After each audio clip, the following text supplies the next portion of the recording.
میری چاہتے کیا ہیں؟ کشمیری اصل میں کشمیر کی مکمل آزادی اور خود مختاری چاہتے ہیں، اور اس کے لیے کشمیریوں کو پوری تگ و دو کرنی پڑے گی اور تاریخی طور پر کرنی پڑے گی۔ اگر تاریخ کو غلط طریقے سے پیش کریں گے تو پھر اس کی عذابی نہ انڈیا دے گا نہ پاکستان دے گا۔ اور جہاں تک میں سوچتا ہوں کہ ابھی تک یعنی کشمیر کی تاریخ کو غلط طریقے سے پڑھا جاتا ہے، اور اس کی صحیح جو کشمیری تاریخ ہے اس پہ توجہ نہیں دی جا سکتی۔ اگر آپ صحیح توجہ دیں تو پھر یہ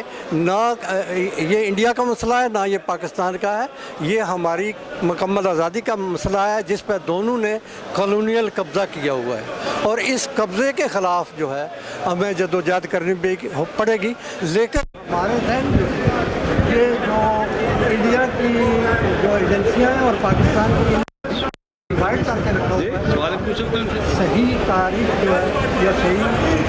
جو جدوجہد ہے طرف نہیں جا رہے ہیں۔ گلگت بلتستان کا پاکستان کا آئینی صوبہ بن سکتا ہے؟ گلگت بلتستان اصل میں یہ کشمیر کے علاقے ہیں، یہ جن کو نارتھ ویسٹ وہ نارتھ کے علاقے کہتے ہیں،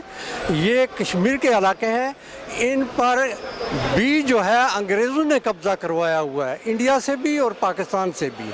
اور ان کی آزادی جو ہے وہ اسی صورت میں ہو سکتی ہے کہ جب کشمیری اٹھیں گے اور اپنے ہاتھ میں گن اٹھائیں گے۔ اب باتوں سے یہ آزادی ملنے والی نہیں ہے۔ کیا پاکستان زندہ باد اور ہندوستان مرد آباد کے نعرے لگانے سے مسئلہ کشمیر حل ہو جائے گا؟ یہ مس انڈرسٹینڈنگ اور یہ اس کو مسئلے کو غلط طریقے سے پیش کرنے کے لیے ادھر ادھر کی باتیں کی جاتی ہیں جس کا کشمیر کے ساتھ کوئی تعلق نہیں ہے کہ یہ مرد آباد یا زندہ آباد۔ یہ ہمارا اس سے تعلق ہے، ہمارا آزادی کے ساتھ تعلق ہے، ہمیں ان نعروں سے کوئی تعلق نہیں ہے، ہمارا صرف کشمیر کی آزادی کے، اور ہمیں کشمیر کی آزادی کی جو بات ہے وہ کرنی چاہیے، نہ کہ کشمیر مرد آباد یا پاکستان مرد آباد یا انڈیا مرد آباد یا پاکستان زندہ آباد۔ یہ باتیں جو ہے یہ نہیں ہے، ہمیں سیوٹ نہیں کرتی۔ آپ ایک کشمیری رہنما ہیں اور آپ کی حالات حاضرہ پہ بھی نظر ہے۔ کچھ لوگ کہتے ہیں کہ غیر ملکی افواج کشمیر سے نکلے، ہندوستان نکلے، پاکستان کا وہ نام نہیں لیتے، چین کا نام نہیں لیتے۔ آپ کی اس بارے میں کیا رائے ہے؟ میری رائے جو ہے مکمل، یہ میں نے ابھی اس سے پہلے بات نہیں کی، لیکن حقیقت یہ ہے کہ جو ایکسیشن ہے کشمیر کی، کہ یہ جو کہا جاتا ہے کہ کشمیر نے انڈیا کے ساتھ ایکسیڈ کیا ہے یا علاق کیا ہے، علاق کی حقیقت یہ ہے کہ علاق ہوا ہی نہیں ہے، اور یہ سب سے بڑا جھوٹ جو ہے یہ انڈیا کی طرف سے بولا جا رہا ہے اور پاکستان کو اس میں ملوث کیا جا رہا ہے، اور یہ علاق ہوا ہی نہیں ہے۔ ہمیں اب تحریک جو چلانی چاہیے سب جماعتوں کو وہ یہ ہے کہ علاق نہیں ہوا اور اس کی تاریخ موجود ہے، اور علاق نہ ہونے کی وجہ سے انڈیا اور پاکستان دونوں کو اپنی فوجیں جو ہے یہ کشمیر سے نکال لینی چاہیے، اور کشمیریوں کو جو حق ملا ہے 15 اگست 1947 کو آزادی کا، وہ اس آزادی کے ذریعے ان کو اپنے ملک میں حکومت کرنے کی اجازت ہونی چاہیے، اجازت نہیں بلکہ وہ زور سے چھین کے وہاں اپنی حکومت قائم کریں۔ آزاد کشمیر کتنا آزاد ہے، اور کیا لحاظ پاکستان کی سکھ جو ہے اس پر دستخط کیے بغیر کشمیریوں کو الیکشن لڑنے کی اجازت کیوں نہیں دیتے؟ وہ آزاد کشمیر جو ہے یہ شروع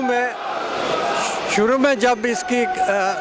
جو جدوجہد ہوئی ہے وہ صحیح کشمیر کی آزادی کے لیے تھی، لیکن بعد میں اس کو آزاد نہیں سمجھا گیا پاکستان کی طرف سے، اور اس پہ